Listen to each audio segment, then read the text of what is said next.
What if humans could synthesize regenerative abilities? Well, at least something medically similar to it.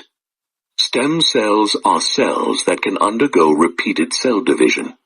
This means they can produce more stem cells identical to themselves.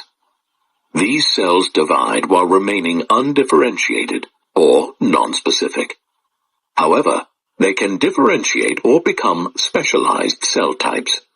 This process will be elaborated upon later on. There are several types of stem cells, one of which is embryonic. Embryonic stem cells are as fascinating as they are meticulous to obtain. And there is only one place we can harvest these prized cells. In IVF clinics, embryonic stem cells are cells obtained from early human embryos, or zygotes. Simply put, zygotes are fertilized eggs. These zygotes contain an inner cell mass which can be harvested for stem cells. These cells can develop to be any different tissue of the body depending on its specialization. This specialization happens through stages. In its earliest days, cells are known as totipotent cells. Here, the cells are pretty OP. They can shapeshift into any cell and become whatever. They are used for self-renewal and can even form a whole new organism. We can find these in zygotes. Later, when the cells become more specialized, we call them pluripotent cells. These cells are still stacked. They can become almost any cell: brain, heart, skin, muscle. So their function is to form specialized tissue. But there is one caveat. They can't form a whole new organism.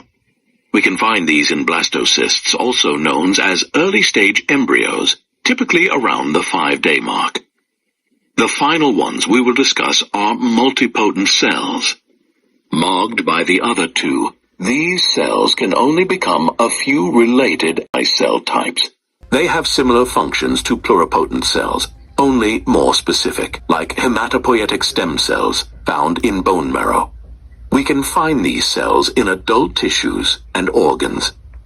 It is important to note that in adults, there are stem cell niches that act as a specialized home environment for these cells to both reside in and to receive stimuli that determine their fate, aka signal whether they rest or replicate rapidly.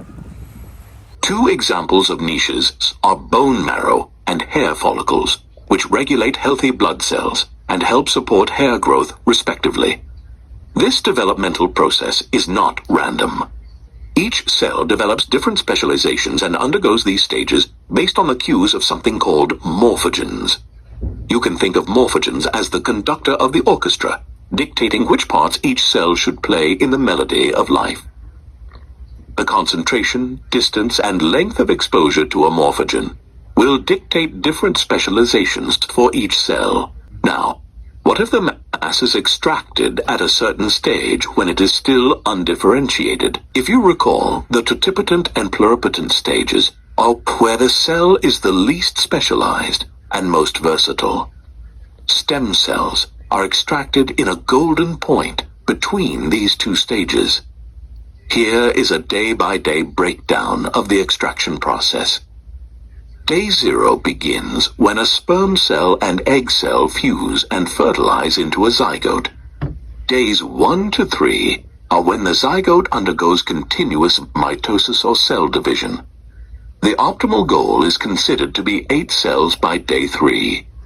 Days 4 to 5 enter the blastocyst stage, when cells form a hollow ball with small clusters of cells inside, called the inner cell mass mentioned in the beginning. Here, scientists begin the process of extraction for the cells. The embryos do not grow beyond this stage.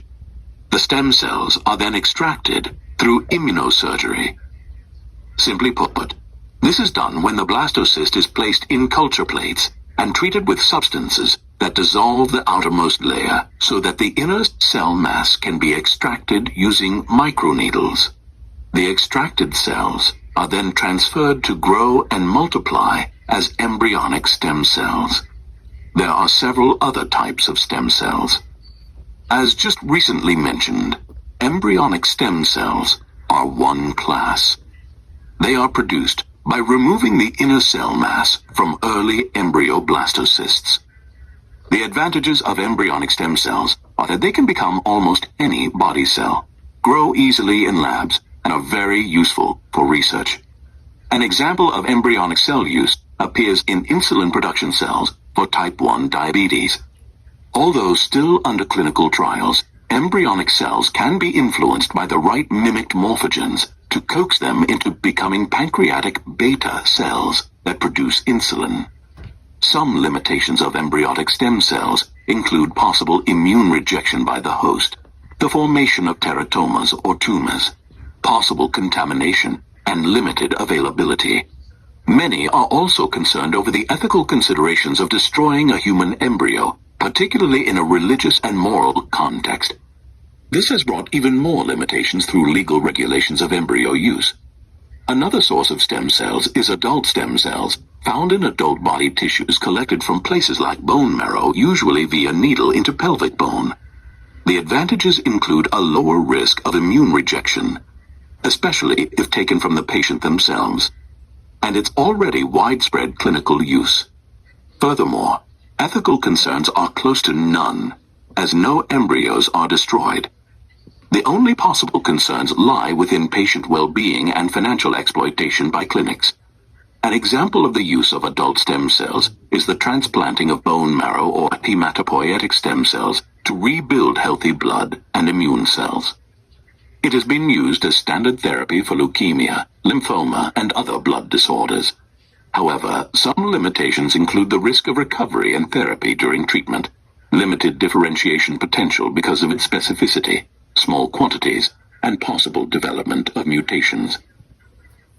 The final class of stem cells are called induced pluripotent stem cells, otherwise known as iPSCs. These are made from a patient's adult somatic cells, such as skin or blood cells, which, with the help of specialized genes, are reprogrammed back into an embryonic-like pluripotent state. The advantage of iPSCs are their similarities to embryonic stem cells without the same ethical concerns and risks. Because they are pluripotent and can be made from the patient themselves, iPSCs are more versatile and personalized. As such, the risk of immune rejection is lower. Although there are no ethical concerns regarding direct use of embryos, there is some concern regarding privacy concerns with genetic data and commercialization of donor tissues. An example of iPSCs treatment is being researched for Parkinson's disease.